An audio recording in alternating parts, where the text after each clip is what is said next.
설교 제목은 그리스도인의 인생, 한 명이 더 있는 인생입니다.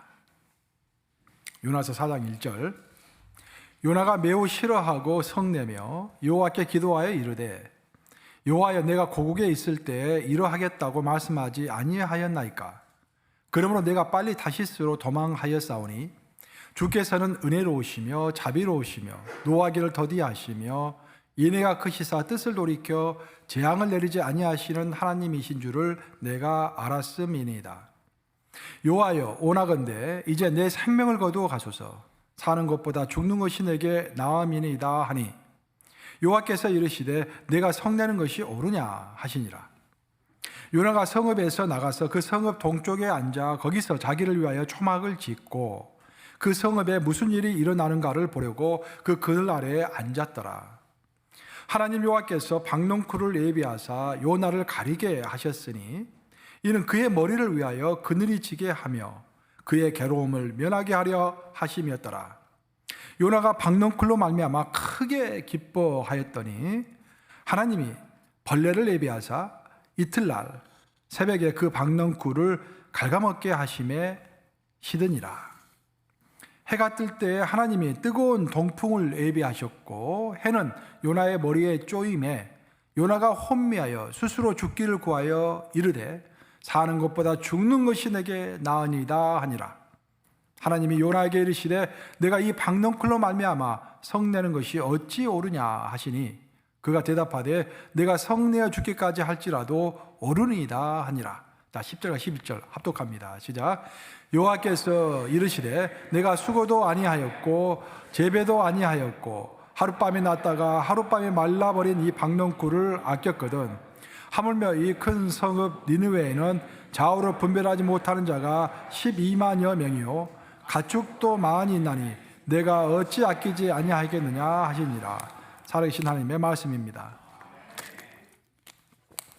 오늘 이 요나서 이제 4장 내용을 제가 선택했는데요. 그 핵심은 그겁니다. 하나님께서는 한 민족을 걱정하시죠. 많은 사람들을 걱정하십니다. 많은 사람이 다 구원받기를 원하십니다.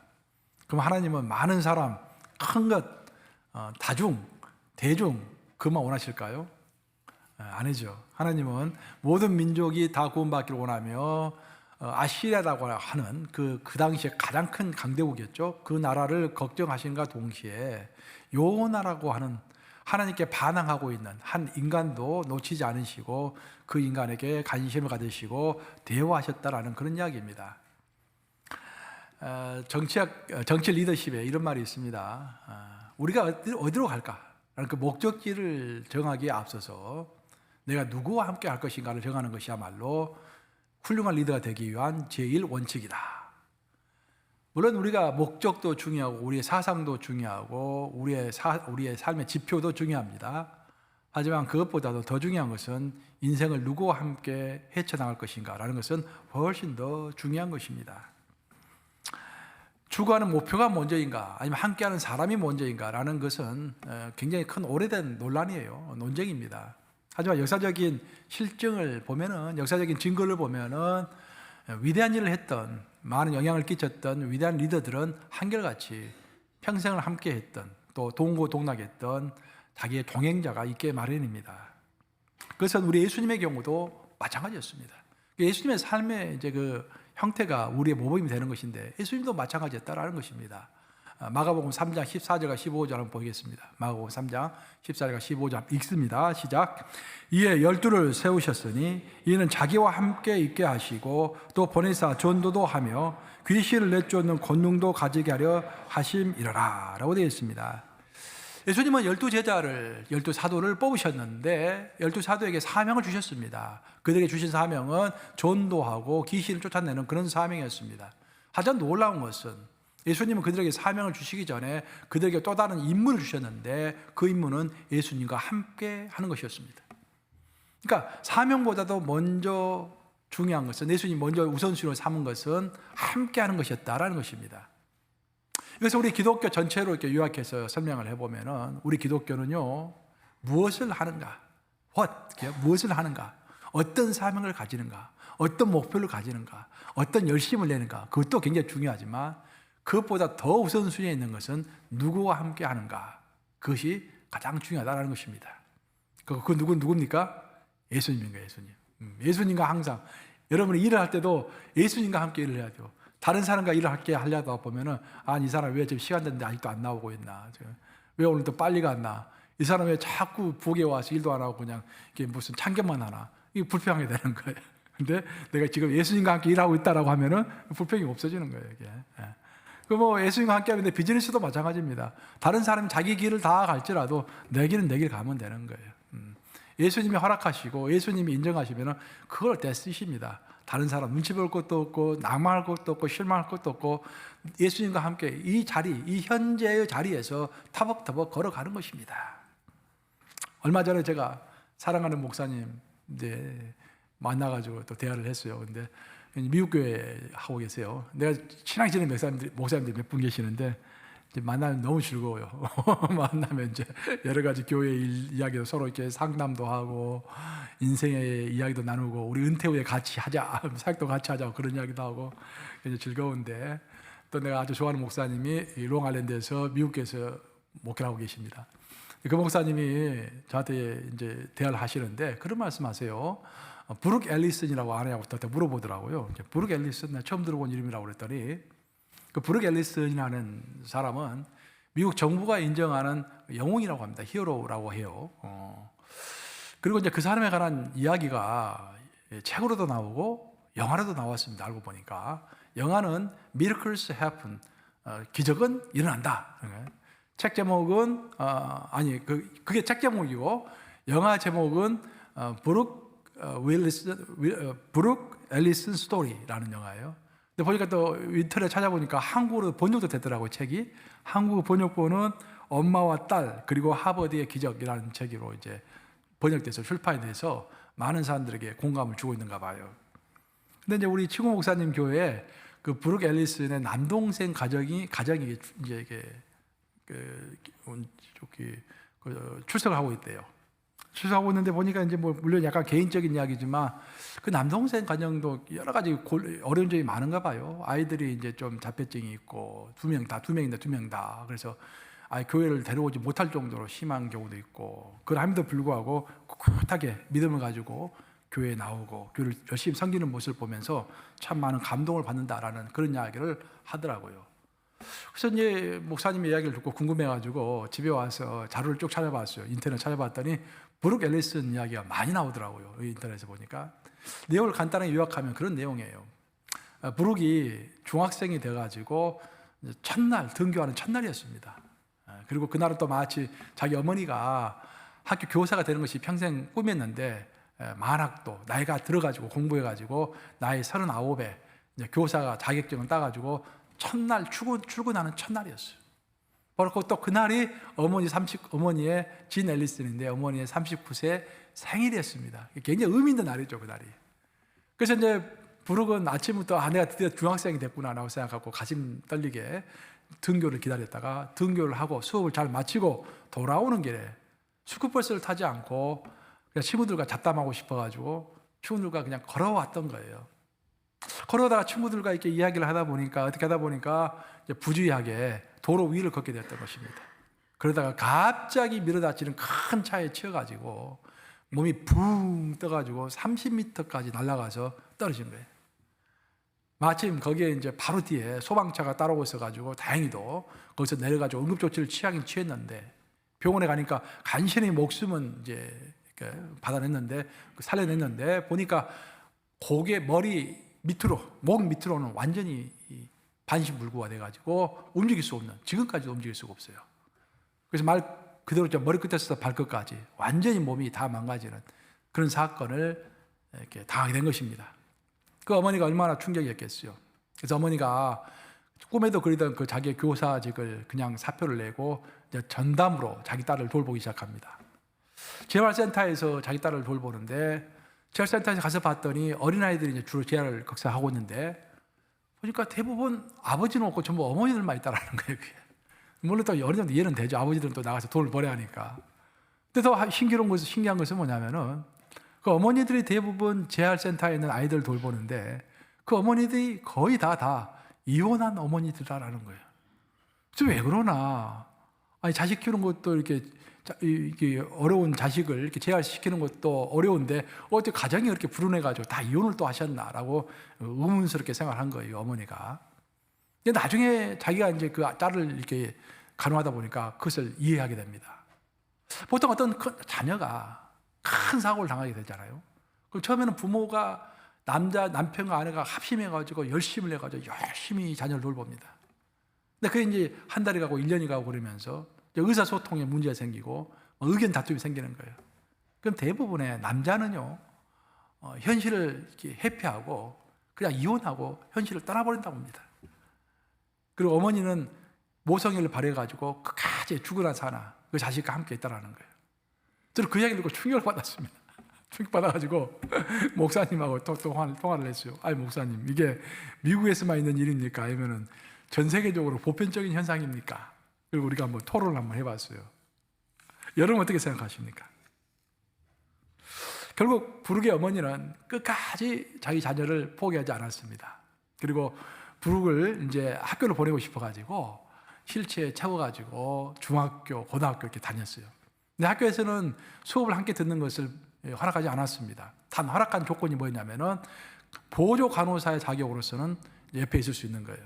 그래서 자기 자녀의 옆에 보조 간호사로 있기 위해서 또 간호사 시험을 봅니다. 어머니가 간호사 시험을 봐가지고 간호사 시험에 합격해서 보조 간호사가 되는 것입니다.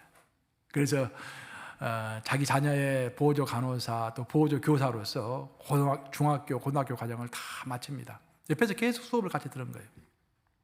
그리고 하버드학교의 배려로 하버드학교가 특별히 마련해 준 기숙사에서 어머니와 딸이 그 기숙사에서 함께 살면서 또 하버드학교의 허락으로 모든 과목을 어머니와 딸이 함께 듣는 거예요.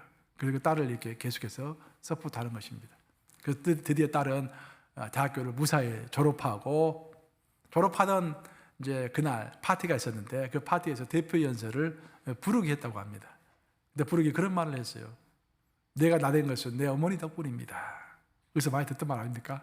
나된 것은 주님의 은혜입니다가 아니라 어머니의 은혜입니다. 저는 그 부룩의 이야기를 쭉 찾아서 자료가 많아서 다 읽어봤어요. 설교할 때는 정확하게 설교하니까 이게 쭉 읽어보면서 마음에 감동이 오더라고요. 어떤 감동이 오냐면은 부룩에게 있어서 예수님은 그의 어머니다. 예수님은 다른 사람의 예수님이 아니라 살아계신 예수님은 우리에게 표현하실 때 내가 병들었을 때 나를 찾아보는 자, 내가 또 감옥에 갇혔을 때 나를 찾아보는 자, 그 자가 곧 나를 찾아왔다라고 말씀하시지 않습니까? 병든 자, 감옥에 갇힌 자, 억누른 자, 그 자가 이제 바로 예수님이라고 했었는데 사실 그 부룩에게 있어서 부룩의 어머니에게 있어서는 부룩이 예수님이고 그 부룩에게 있어서는 자기 어머니가 예수님이십니다. 왜냐하면 우리 예수님은 우리를 한번 선택하시면 끝까지 포기하지 않으시죠. 제가 그 전에도 예화를 한번 들어줬는데 우리는 예수님의 손을 이렇게 잡습니다. 그럼 예수님도 우리 손을 잡아줘요. 우리는 너무 힘들면 우리 손 놔버립니다. 그냥 기도하는 것도 잊어버리고 말씀 듣는 것도 잊어버리고 심지어 교회도 안 나가고 그냥 살아요. 근데 예수님은 끝까지 우리를 잡고 계시는 것입니다. 부룩의 어머니가 부룩을 포기하지 않고 끝까지 잡고 있는 것처럼 계속 잡으실 뿐만 아니라 어떤 하나님의 목표가 있는데 각자 인생을 향한 목표가 있는데 그 목표를 하나님은 기어이 이루시는 것입니다. 아멘 하십니까?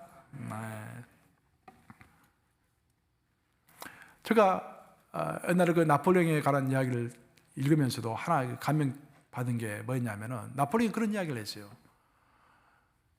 나는 내가 좋아하는 장교는 실력 있는 장교가 아니라 운이 좋은 장교다. 그런 말을 했어요.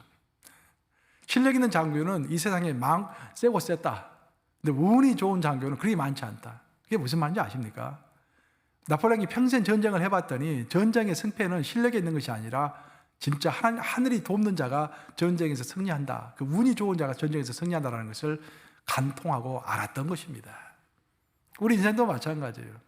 우리가 아무리 실력이 있고 아무리 무슨 계획을 세운다 할지라도 그것보다 훨씬 더 중요한 것은 누가 우리를 돕는가, 하늘이 나를 돕는가라는 것이 중요할 줄로 믿습니다. 부룩에게는 부룩의 어머니요, 예수님과 같은 어머니가 있었던 거예요. 그 어머니가 함께 함으로 부룩의 소원이 성취가 됐고 그래서 부르고 그 인생 전체를 통하여서 누가 내 옆에 있는가가 너무도 중요하다라는 간증을 하고 있다라는 것입니다. 오늘 오늘 본문인 요나서는 결국 두 가지 이야기가 이제 착 전개가 돼요. 요나서를 볼 때는 여러분 이렇게 보셔야 하냐면은 1장과 3장 그리고 4장 이렇게 두 개 나눠서 보는 거예요. 요나서는 1장과 3장에서는 사명에 관한 이야기를 합니다.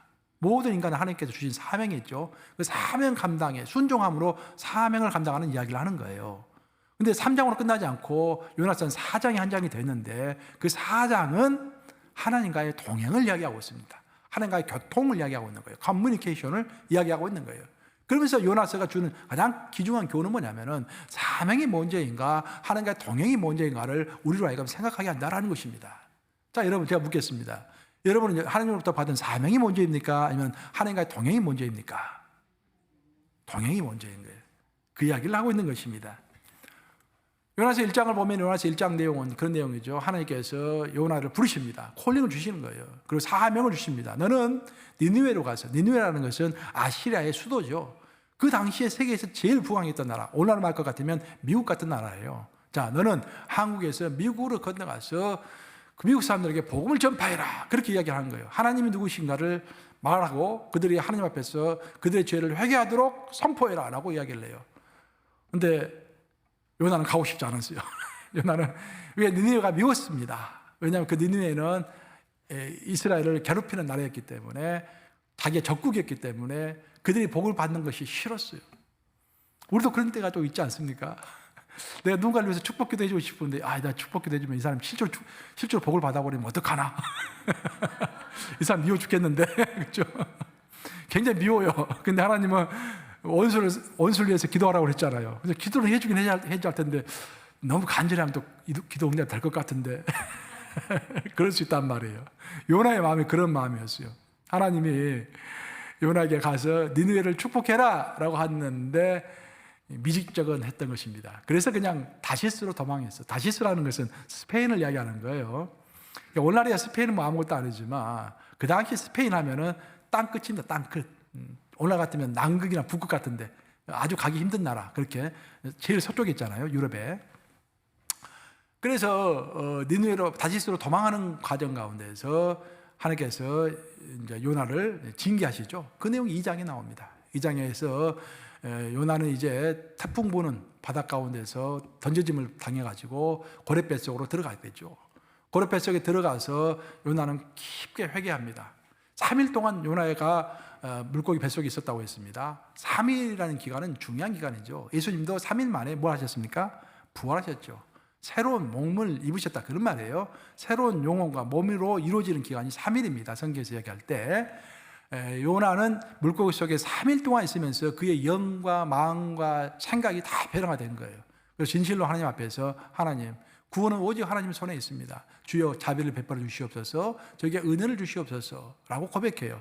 그 이야기를 들으시고 하나님은 허락하시고 오케이 하고는 고래 뱃속에서 큰 물고기 뱃속에서 요나를 끄집어내시고 다시 육지로 보내시죠. 그래서 이제 요나는 순종하는 마음으로 가서 니느웨에 가서 하나님의 말씀을 선포합니다. 회개하라, 너희 죄를 회개하라 라고 선포해요. 그 내용이 3장에 나오는 거예요. 그래서 3장이 끝납니다. 그 요나서는 이 3장 여기까지만 끝이 나면 얼마나 좋겠습니까? 그러면은 요나는 물론 처음에는 불순종했지만 나중에는 순종해가지고 다 좋게 끝나는 거 아니겠습니까? 근데 이야기가 4장으로 넘어가는 거예요. 4장에 보면은 끔찍한 일이 벌어집니다. 요나가 하나님께 대들고 있습니다. 4장 1절 보겠습니다. 오늘 보면 4장 1절 한번 같이 읽습니다. 시작. 요나가 매우 싫어하고 성내며 라고 했습니다. 매우라는 말이 굉장히 인상적이에요. 요나가 혼자 투덜대는 게 아닙니다. 저 누구에게 투덜대고 있습니까? 하나님에게 투덜대고 있습니다. 놀랍지 않습니까? 요나 하면은 특별한 선지자고 하나님께서 부르신 선지자 아닙니까? 근데 그 선지자가 다른 사람에게 불평한 것도 아니고 하나님을 향하여 싫어하고 성을 냈는데 그저 보통 성을 낸 것이 아니라 매우 싫어하고 매우 화를 냈다. 하나님을 향하여 그렇게 이야기가 나오는 것입니다. 아니 이게 어찌 된 것인가? 아니 1장, 2장, 3장을 보면은 초자연적인 역사가 일어나고 큰 물고기가 막 요나를 집어삼키고 또 요나가 말씀을 그냥 선포했더니 그 니느웨 그 큰 성에 있는 그 많은 사람들이 전부 하나님을 이렇게 영접하고 그 짐승들까지 은혜를 받았다고 돼 있잖아요. 성경을 보면은 이야 대단해요. 그 짐승들까지 그런 역사가 있었는데 4장으로 넘어오면서 완전히 그냥 그런 하나님의 역사와 위대함이 추풍 낙엽처럼 떨어지는 것입니다. 그리고 4장에서는 다시 거세게 불순종하는 요나가 나타나는 것입니다. 요나가 하나님께 크게 화를 냈을 때 하나님께서는 답변하십니다. 4절입니다. 4장 4절 한번 같이 읽겠습니다. 시작. 여호와께서 이르시되 내가 성내는 것이 옳으냐 하시니라. 우리 하나님은 가장 기본적으로 여기서 알 수 있는 것은 뭐냐면 우리 하나님은 가장 기본적으로 우리가 대화하시는 하나님이시라는 거예요. 믿습니까 여러분? 정말 중요합니다. 하나님은 그냥 들으시고 멀리 계시는 하나님이 아니시라 저 우주 바깥에 계시는 하나님이 아니시라 바로 내 앞에서 내 음성을 들으시고 나와 교통하시고 내가 화를 내면 응답하시는 리스판스 하시는 하나님이다. 그런 말씀이세요. 더 놀라운 것은 하나님은 리스판스를 하실 뿐만 아니라 말로만 하실 뿐만 아니라 요나라는 한 인간을 중요하게 생각하셨기 때문에 요나가 불평하는 것을 놓치지 아니하시고 요나의 마음을 돌려주기 위하여 행동을 취하십니다. 그 행동은 뭐냐면은 박넝쿨을 이렇게 딱 주세요. 이 박넝쿨이 이제 갑자기 달아나는 거예요. 박넝쿨이 잎사귀가 넓지 않습니까? 입이 넓으니까 그 밑에 요나가 이제 앉아 있었기 때문에 햇볕을 가려주고 있었습니다. 시원하고 좋았어요. 그래서 요나가 마음이 상쾌했습니다. 그래서 기분 좋았는데 갑자기 그날 저녁에 하나님께서 또 조그만 벌레를 보내세요. 그 벌레가 그 박농콜을 다 갉아먹는 거예요. 그래서 아침이 됐더니 다시 그 다음날 해가 졌는데 이제 박농콜이 시들어 없어지니까 햇빛이 없어지는 거예요. 거기에다가 하나님께서는 뜨거운 동풍, 동쪽에서 불어오는 바람, 뜨거운 바람이거든요. 뜨거운 바람을 이렇게 불게 하십니다. 누구를 위하여? 한 사람인 요나를 위하여. 요나가 그 큰 바람을 맞으면서 뭐 죽을 지경인 거예요. 그래서 하나님께 분노하며 할례입니다. 하나님 차라리 저를 죽여주시옵소서. 이 박농쿨도 없어져 버리고, 그늘도 없고, 이게 큰 무거운 이렇게 뜨거운 동풍이 불어오는데 내가 살 수가 없습니다. 저를 죽여주시옵소서라고 하나님께 항변하시는 것입니다. 그 왜 이런 사장 이야기가 나오는 것일까? 우리가 통상 아는 성경이라는 것은 거룩한 책이지 않습니까? 홀리 바이블. 그래서 1장, 2장, 3장에 나오는 그 거룩한 이야기, 사명을 감당하고 물고기 뱃속에 들어가고 거기서 회개하고 다시 하나님과의 관계가 회복되고 그런 놀라운 이야기들만 있으면은 거룩한 이야기들만 있으면 좋을 것 같은데 왜 4장과도 같은 이런 자질구레한 어찌 보면 정말로 이해할 수가 없는 인간이 하나님께 대드는 그런 이야기가 나오는 것일까? 키포인트는 하나님은 요나를 버리지 않으셨다 그 말입니다. 그 요나 이야기를 다 들어주시는 거예요. 이로써 알 수 있는 것은 뭐냐면은 하나님에게 있어서는 한 민족도 중요하지만 아시리아라고 하는 그 거대한 민족도 중요하지만 그것 못지않게 요나도 똑같이 하나님에게는 중요했던 것입니다. 왜? 그는 부르심을 받은 자였기 때문입니다. 모두 다 중요하다는 말은 아닙니다. 그것도 착각하지 마셔야 돼요. 모두 다 중요한 것이 아니라 하나님이 선택한 자, 하나님 선택한 자는 끝까지 놓지를 않으시는 것입니다. 하나님께서. 그리고 우리가 바로 하나님의 선택받은 자인 줄을 믿습니다. 우리가 다 하나님의 선택받은 자예요.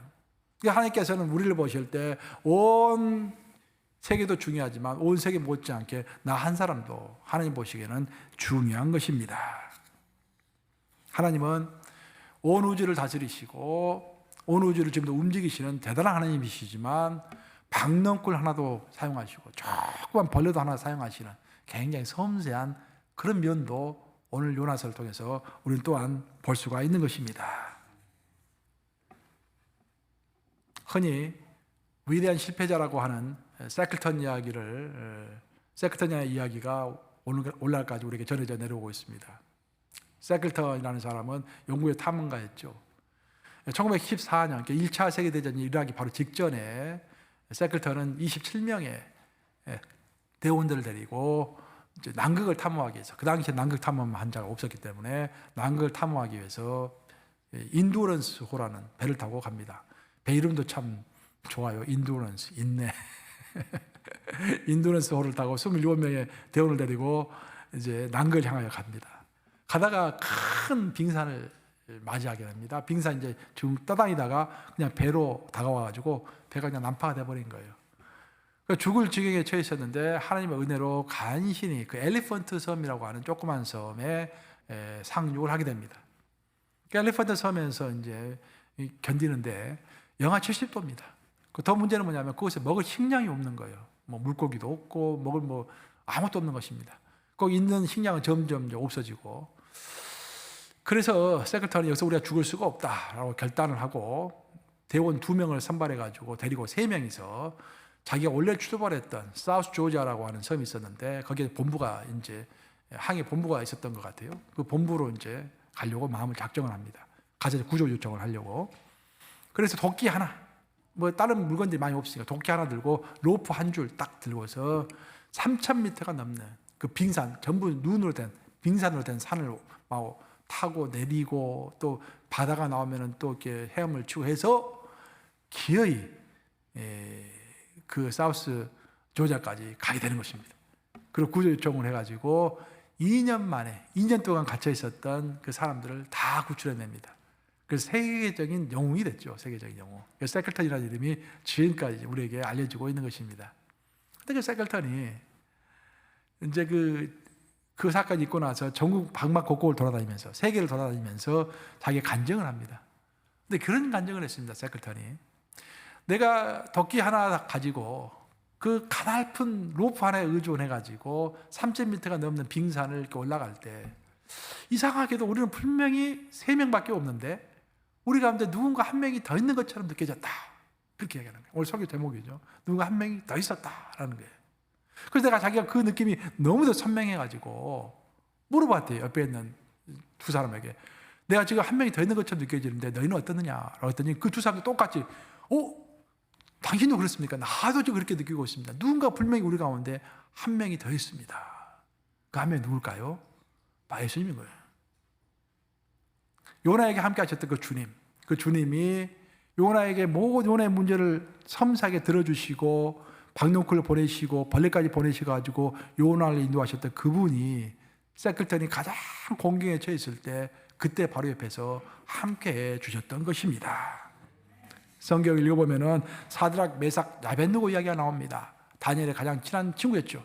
그들이 우상을 섬기는 것을 거절했을 때 그들이 풀물 속으로 들어가게 되었습니다. 풀물이라는 것은 쇠를 녹이는 그런 그 아니겠습니까? 어마어마하게 뜨거운 곳 아니겠습니까? 그 안으로 3명이 들어갔어요. 사드락, 메삭, 아벳느고.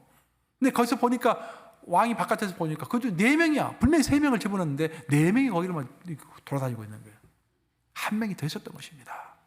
성경 그 한 명을 계속해서 강조하고 있는 거예요.